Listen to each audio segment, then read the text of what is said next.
এটা একটা অর্গানাইজ একটা গ্রুপ, যারা শহরের বিভিন্ন স্কুল বা বিভিন্ন মার্কেট প্লেসে তারা এই ব্রাউন সুগার তারা ভায়েলের রূপে মানে ছোট ছোট কোটাতে বিক্রি করতো।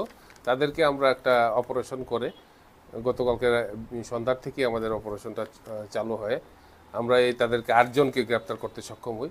তারা সব ড্রাগস বিক্রেতা এবং তাদের কাছ থেকে আমরা 36 গ্রাম হিরোইন 4টি বক্সে এগুলি আমরা উদ্ধার করি এবং সিজ করি। মোবাইল ফোনও সিজ হয়, কিছু ক্যাশ টাকাও সিজ হয় তাদের কাছ থেকে। এবং ওই কোটাগুলি যেগুলি দিয়ে ওরা রিটেল বেসিসে বিক্রি করে এগুলিও কিছু সিজ করি আমরা তাদের কাছ থেকে। তারা মূলত এই বিভিন্ন স্কুল কলেজ এবং মার্কেট প্লেসেই তারা বিক্রি করতো। বর্তমানে বাজার মূল্য কত হবে এবং এগুলি অনুমান একটা স্পেসিফিক এনডিপিএস কেস নেওয়া হয় তাদের বিরুদ্ধে এবং তাদেরকে আমরা রিমান্ডের জন্য আজকে আদালতে প্রডিউস করব। এবং এখানে যা সিজ করা বা হিরোইনের বাজার মূল্য আনুমানিক 4 লাখ রুপিস হবে।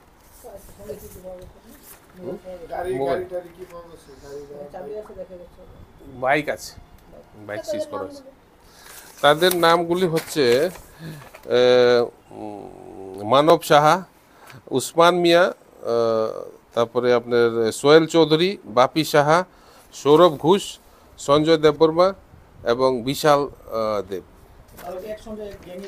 তারা বিভিন্ন জায়গাতে তারা একসঙ্গে মানে এগুলি তো সাপ্লায়ার যারা আছে তাদের থেকে রিটেল বেসিসে তারা নিয়ে এগুলি বিক্রি করত।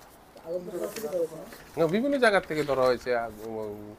আপনার বিপুলি বিতান আছে যে এমজি বাজারের লালমাটিয়া এলাকায়, এখান থেকে ধরা হয়েছে। এবং আপনার এমবিবি কলেজের নিচ থেকে, কালী মন্দির আছে যে টাউন হলের দিকে, ওখানে সামনে থেকে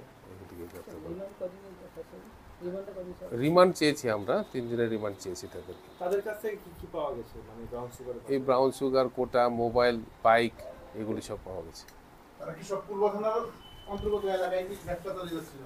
বিভিন্ন জায়গাতে আগরতলা শহরে তারা করে, কিন্তু তাদেরকে আমরা যেহেতু গ্রুপ এদের আরও মেম্বার আছে যারা সক্রিয় আছে, তাদেরকে আমরা খুব শীঘ্রই গ্রেপ্তার করব। বিশেষ করে এখানে যারাই জড়িত আছে তাদেরকে আমরা তাদেরকে নাম বেরিয়ে এসেছে কিছু, সবাইকে আমরা গ্রেপ্তার করব। দেখছেন না, আমরা সব গ্রুপই তো ডিসমেন্টাল করছি। যারা বিক্রি করছে তাদের সবাইকে আমরা গ্রেপ্তার করছি এবং যারা পালিয়ে আছে তাদের বিরুদ্ধে আমরা অভিযান চালিয়ে যাব।